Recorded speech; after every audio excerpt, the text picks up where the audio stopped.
there's cool little joints popping up everywhere in Sydney now. It's amazing. It's a breath of fresh air, being able to find a good taco a lot easier than it's ever been, you know, and being able to supply that as well, being able to share what we love with the public is, we're just grateful, super grateful. This is the Deep in the Weeds podcast. I'm Anthony Huckstep. We've delved into all manner of cuisines on Deep in the Weeds, from those diving deep into their heritage to techniques and craft learnt, or shedding new light on cultural and culinary nuances. But we haven't delved much into Ibero-American, but today's guest is a leading light of this down under. Amber Doig is the head chef of the Butler in Sydney. Amber, how are you? Hello, very well, thank you. It's good to have you on the show. You've been making a bit of a name for yourself doing a cuisine that we don't see much of, or an expression of in Australia. Tell us a little bit about what you're doing. Well, it's kind of, it's relatively new for me as well. Like, I've been cooking for 20 years, I'd say now, since I first started my apprenticeship, and cooked a broad range of cuisines and things like that. But, my new kind of food epiphany I had, probably maybe 7 or 8 years ago, was when I visited America and got to try some more broad Central American cuisine, namely a lot of Mexican, but a lot of different things from like proper ceviche from Peru and stuff like that. Even though I did try this in America, it was meeting and working with these people as well, gave me I just wanted to know more. I wanted to know what was going on, all these new flavours and things like that. Yeah.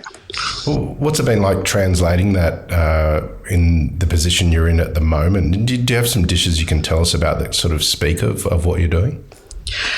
I suppose bring it here. Like, you don't want to scare your guests or alienate them at all, or make them feel like they don't know, the ingredients they're eating.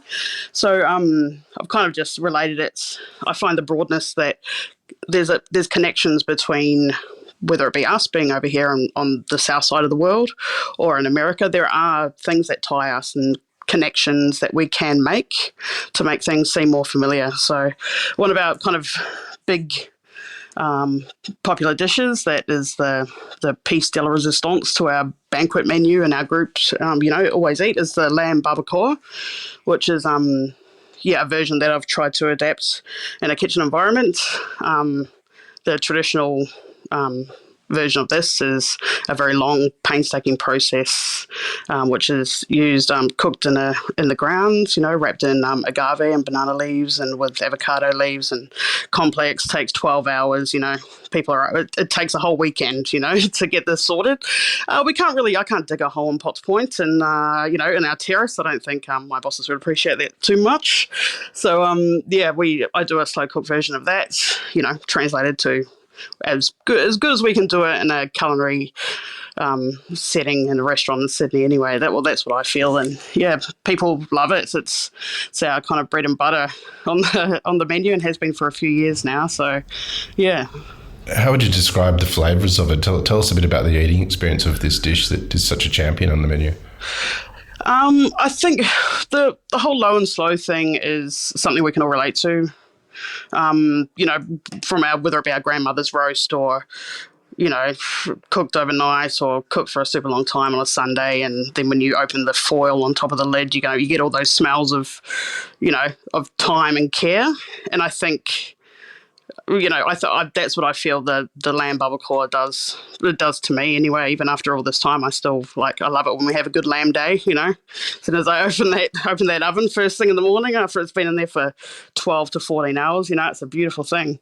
So, but it's a pretty simple dish at its core, even though the cooking time, its original technique is quite complex. Like, the lamb's just we make an adobo. Mine is a Mexican style adobo. I use a few different chilies and cider vinegar, loads of roast garlic, coriander seeds, black peppercorns, just your kind of simple aromatics. They're toasted lovely and soaked and then blended, to a pulp. And the lamb, we just sear off beautiful lamb shoulders from down near the New South Wales Victoria border. and rub them in a generous application of the adobo, and then just top it up with a bit of stock, and we line the baking trays with banana leaves as well, top and bottom, to give a little bit of tannin flavour, a bit of authenticity as well. It may not make a big difference, but to me it does, because we are kind of hearkening to where it came from. So yeah. Amazing. Well, I want to delve a bit more into what you are doing there at the Butler a bit later on, but you're originally from New Zealand. Tell us about where you grew up and the sort of role that food played in your family when you were young. My mother originally, she was a chef when I was growing up in the 80s. I grew up in Osatahi, which is Christchurch in Canterbury, New Zealand. Grew up on the beach there in New Brighton, probably a third or fourth generation New Brighton kid from out there. My father's side, my great-grandparents grew up there as well, immigrated in the late 1900s.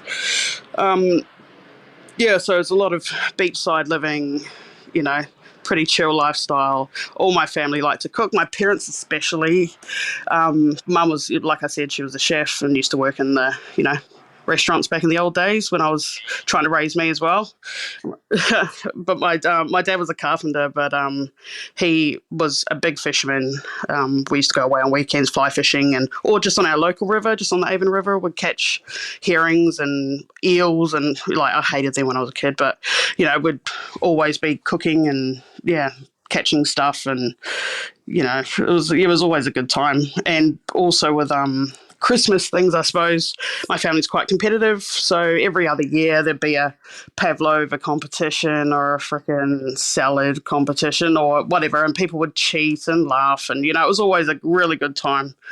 The year that one of my cousins bought pavlova, and my other cousin that stayed up all night trying to ruined about 3 or 4 meringues trying to get this thing on the table, and the fight that ensued, it's always a good laugh. So I kind of had it inbred in me early, I suppose.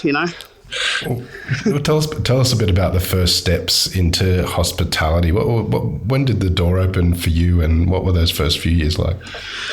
I finished high school in Christchurch in 2001, and I knew I wanted to cook. I knew from probably my early teens that was something I enjoyed. It was something I enjoyed, making other people happy through something you've made. I don't think it's, a lot of people say it's an artistry, and I say yes in some fashions, but that's not the way that I looked at it. But the pleasure that I got from making other people happy through something I created through food, whether it be friends at school always talk about in home ec class, I made this Black Forest gateau. It was one of the first things you learn to make at high school. Everyone loved it. So ever since then I was like, this is cool. So I didn't really know how to find a path in Christchurch to do so, which was unfortunate.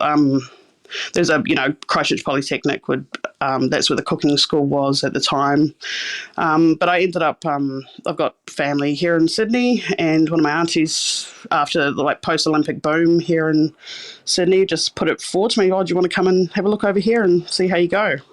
So 17 years old, I moved over here and stayed with my auntie and pursued a chef's apprenticeship over here. What was it like moving to Sydney? Was it a shock compared to what you were used to? I think it was a culture shock to a point. I had travelled a little bit in Australia when I was a child, but not as an adult. So it was new to me. And Christchurch it's a city, but it's small on the grand scheme of things in comparison to Sydney. And coming here and witnessing it was like a melting pot of cultures, and the space, that's just filled with people when you could drive from the airport to when I went to visit family in Penrith, and there was no gaps in between. I found that strange. I'm used to, in Christchurch you see the hills, you see the ocean, there's suburbs, there's parks, there's a lot of wide open spaces. So that was quite overwhelming at the time, but I obviously still enjoyed it. It's 20-something years later, I'm still here, so good. Early on in your career in Australia, you worked with James Viles, one of Australia's most celebrated chefs. Do you have any stories of that time and what it was like to work with James? I returned to Sydney after my apprenticeship. I was probably a demi-commis chef kind of level. And after working with small businesses, I wanted to try something different. So I ended up working at the Intercontinental Hotel as a commis chef, but for their it was a restaurant which they kind of marketed as a separate entity, which a celebrated chef of the time kind of ran. And at the time it was called Mint Bar and Dining. And James Viles was my head chef. He was very young at the time as well. He was probably in his mid-20s if I was in my early. So yeah, we were super young. And it was just, mind-blowing to me. I only worked with him for maybe a year and a half or so there, but yeah, it was amazing meeting someone with a different perspective and all these ideas and all these goals and aspirations to work overseas. And I really enjoyed working with him at the time. In your time in Sydney in those early years, what were the really important sort of venues and people that you worked with that influenced your path? After the Intercontinental, where I worked with James Viles, I also worked with another chef there called Jeff Campbell, who was a Jamie Oliver alumni. So, I had a really great time working with him as well, because obviously chef of my era, Jamie Oliver was the man, all the simplicity of his recipes but how beautiful he made things look and simple, like that was the way. So he still influences everyone today, so that's awesome. So I really took what I could from working with Jeff and with James as well, so that was cool. After that I ended up back in my through my network from where I started my apprenticeship, which is in Rozelle, Balmain area, through a little cafe there. I ended up moving back to Rozelle and working for Vanessa and Rob Martin, who used to own Il Piave restaurant in Darling Street there, who's a Venetian institution back in the early 2000s. Chef's hats for years, It was amazing. And I worked with Vanessa for 7 years in total, 5 years at Piave. And that was honestly, she's been a massive inspiration on my career and on me as a whole, I believe, whether it be in regards to the creativity and cooking, but simplicity at the same time, and working culture, putting the guest first, sometimes to your own detriment. I don't mean the guest first, but putting other people first, sometimes putting yourself on the back burner as well. Vanessa was the queen to me, and she still is, so I'm very, very lucky. You spent a lot of time with Vanessa, and the influence is obvious with what you were just saying. Do you have any stories of what it was like working with her and the sort of food you were cooking? Il Piave was a great little venue, back in Rozelle. I think we sat about 65 people. It was quite small. The kitchen was tiny. If you ever went there, it was, 4 by 6 meters, let's say, and it was right in the center of a refurbed terrace house on Darling Street. So there's a small opening at the front, walk past the kitchen, hi, how are you? And then you could go out to the courtyard as well. So we had this tiny little space, and everything was made from scratch, whether it be desserts, like everything, pasta, all of it. So we spent a lot of time together, bumping into each other in that tiny little kitchen at Piave. Definitely pasta, desserts, and what I thought I knew about Italian cuisine. I was a bit ignorant to it, but how regional and specific it is to where it's from. Vanessa and Rob's ancestry was near Piave, which is a river that runs through the north of Italy near Venice. So that name pays tribute to where their ancestors are from. So it's more Venetian style cuisine, lighter sauces. Tomato isn't used as heavily, but it's still there, like in comparison to like Napoli or Calabrian cuisine. The pasta was next level. Like we slow cooked duck ravioli with like jus and cracked pepper and things like that. It was like super simple, but these things you could put on the menu and people would be coming back for them for years. It was hard to remove anything because people just loved it so much. And lasagna, like we did a really good rabbit lasagna. It was delicious with buckwheat pasta and squid ink tortellone filled with lobster, like super decadent rich sauces as well. And then you had the nice light chicken and brodo, chicken ravioli and soup, and like it was just, yeah, it's delish. And her desserts were pretty legendary as well. Like, not, not over the top or anything, but just good, well made, like the best tiramisu I've had to date. Um, uh, a really good panna cotta, really good meringues, sponges, that type of stuff. So yeah, I was so lucky to work with her. Well, I have very fond memories of that rabbit lasagna for all those years ago. You were quite young as a chef then. What did you take from your time with Vanessa, sort of looking back, being the chef that you are now? Yeah, I suppose looking back, I just saw the amount of, like, I suppose when I started working for her, I was about 25, 26, and I would do as I was told. Not that it was ever that kind of chef's environment. It was very collaborative, and I just copied her and did exactly what was expected. But yeah, after becoming more comfortable with her and working with her for a few years, I ended up, because her focus was always the guests, always, and their experience and what they need. The amount of times we'd, stay there till 1 a.m.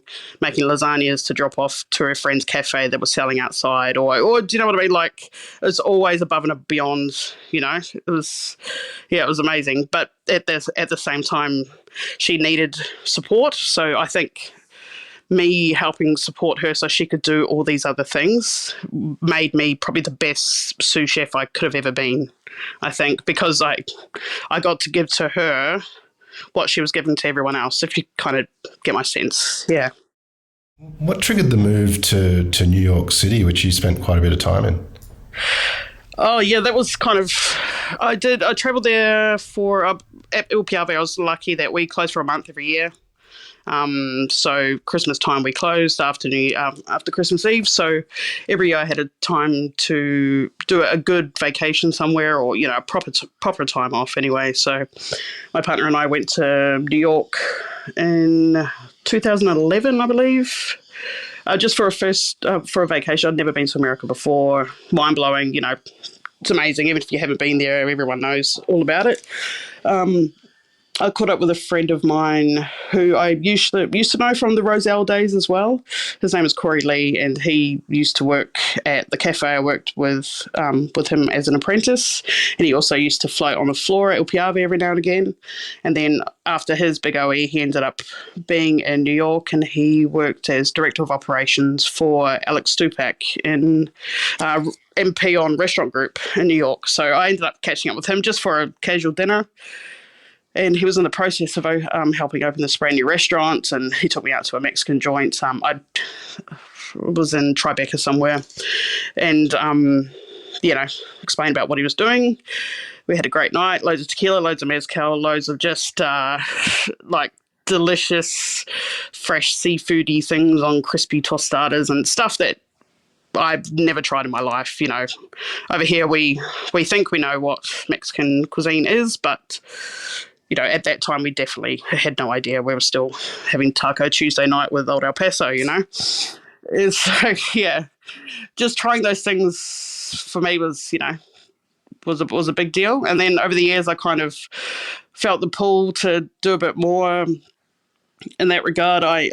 Vanessa and I actually went up doing a R&D trip to New York when they were looking at opening a Italian restaurant / food hall type of thing that kind of harkens to Italy in New York. So we went over there. We caught up with Corey again, went out for dinner, amazing, delicious. And then it just kept kind of niggling in the back of my mind. So 2 years later, I had this kind of epiphany, like if I was an old lady sitting on my balcony, playing cards or something, what would I need to do to be content? And one of the things was definitely just being able to say that I'd tried working in New York, that I've been there, and, I could tick that off.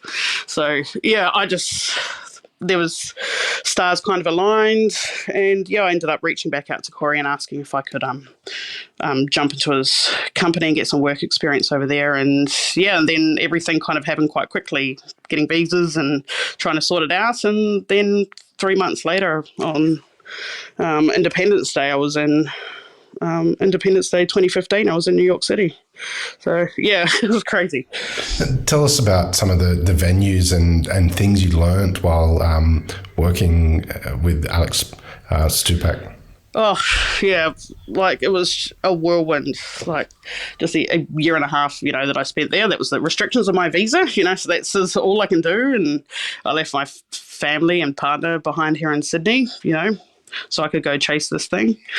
So, yeah, it was just amazing. I started off at Empellon Taqueria, which was his flagship, his first restaurant at the time in the West Village. So, yeah, my whole intent was purely just for work experience and to learn recipes, new techniques, meet new people, that type of thing.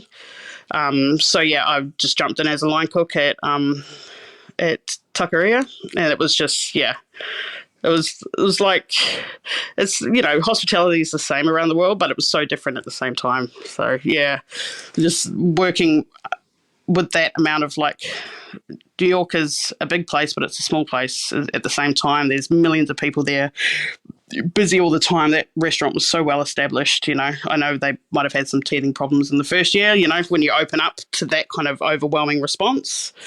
But, yeah, they got their thing down pat. So, yeah, I've worked, Taqueria was a good time, just slinging a million tacos, cool little delicious sides and ceviche and raw dishes. And then, yeah, it was amazing.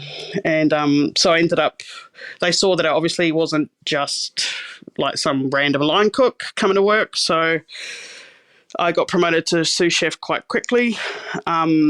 And was sent to work at Empellon Cocina, which was in the East Village, and it was his more experimental kind of restaurant. It only sat 30 to 40 people, but they had a 4-seater tasting table, which they did 2 seatings a night at, and it faced the kitchen, so we were on show basically.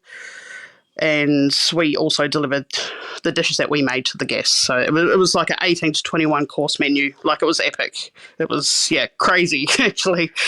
And, yeah, it had wine, not just wine, but, yeah, beverage matches and everything like that. And we had some cool little, local celebrities and stuff come and dine at that table as well. So, yeah, and Alex was there, present a lot to serve these people. So, yeah, that was amazing, because Piave was fine dining to a point. Like, it was casual but fine, but this was like something I'd never ever done before. We're doing, and Alex isn't scared about blending things that people say you shouldn't blend, or serving things some way you maybe shouldn't serve them. He didn't like being kept in a box, and that's, I believe, why he's so successful. So, yeah, the stuff that I tried and got to make while I was at Cocina was amazing. Yeah. What sort of impact did it have on you, and what was it like having that connection with the guests that chefs rarely get? Yeah, I mean, it was different. It was different because, like you say, we chefs are kept out in the engine room. 99% of the time. Open kitchen is a relatively new kind of concept, and being able to speak to people, and I ended up being a bit of a, people didn't know what I was, because I'm this olive-skinned person from the other side of the world, but I'm not Latin American. I'm not, so, and then this New Zealand / Australian accent would come out of my mouth. They're like, what the heck? What are what's going on? But it was always a good laugh and a good talking point, and then they, just the same way as Australians give Kiwis crap about their accent, it's the same thing with Americans with me. So, yeah, we always found a common ground and something to laugh about, And, yeah, the pressure as well of being on show, because Alex, again, wasn't shy if something was taking too long. So, yeah, so you wanted to always be on point and, making sure everything was good, because he had no qualms of sending it back to you and going, what the hell is this shit? Do it again, So it was good. It was good for... It was definitely leave your ego at the door situation, and I've held that, definitely held that forever, and I will forever, because, it doesn't matter what you think you've done or who you've worked for or where you've been before. There's always new challenges, and you can always learn off everyone, whether it be something positive or negative. There's always something to learn. So I think that's important. What brought you back to Sydney? Family, partner, of course, and I was there for the experience, not to live there forever. That wasn't the intent.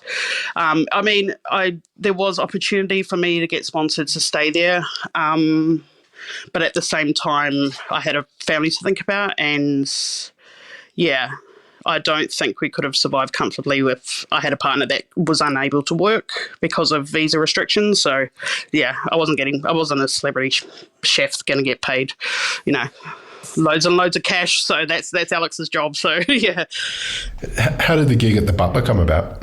After I left New York, came back here, had a massive break because it was a lot of work over there, just 12-hour days all the time, and it was amazing, but at the same time I did need a break when I came home. So I spent a good time travelling up the coast, the east coast of Australia, and then went back to New Zealand for a month, and then came back to Sydney to kind of decide what the next move was. And I didn't really know. I just knew that I wanted to work with, I wanted to have the opportunity to share what I'd learned in the States and share all these amazing ingredients that I discovered, primarily Mexican ingredients with all the different chilies and all the different applications you can use them for, and you treat them different. You can roast one, you can smoke the same thing, and they taste completely different. Like, it was just a lot, and I just was really excited to share it. So I wanted to find people that I could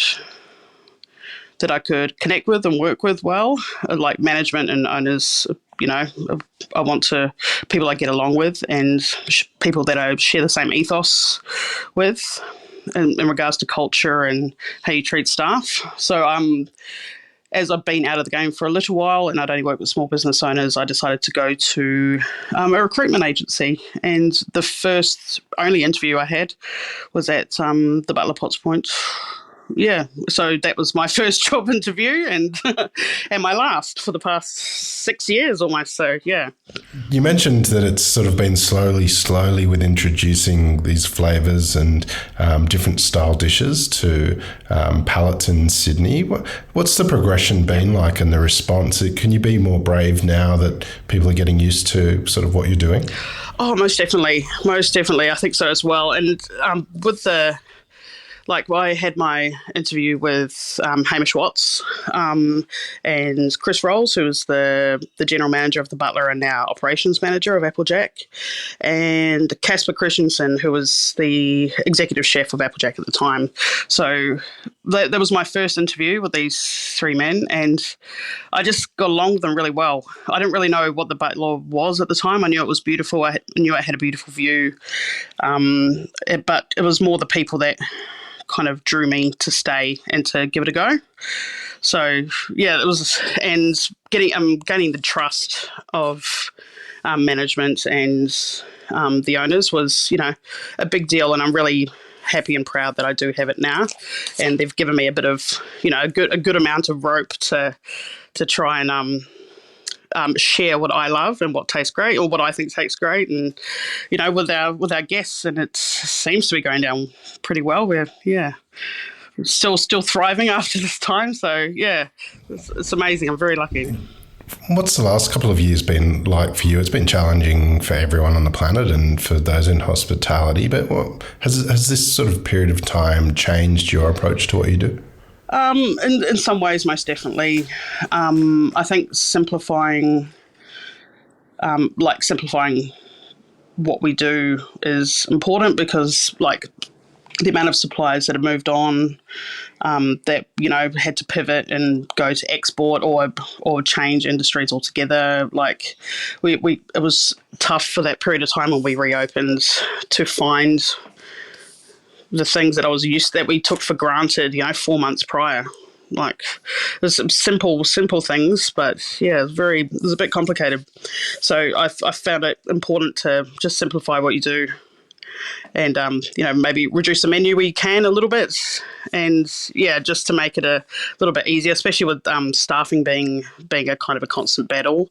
I'm pretty lucky. I do have a lot of long-term chefs that have come back after lockdowns and things like that. Yeah, I'm super lucky in that regard, but I know it's a struggle for everyone.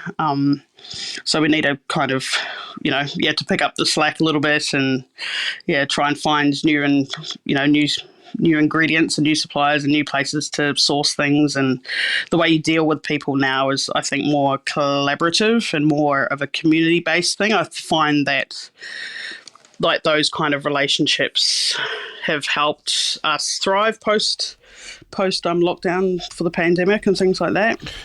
You've spent the last 6 years in this role, sort of delivering something quite unique in Australia. What do you love about what you're doing? I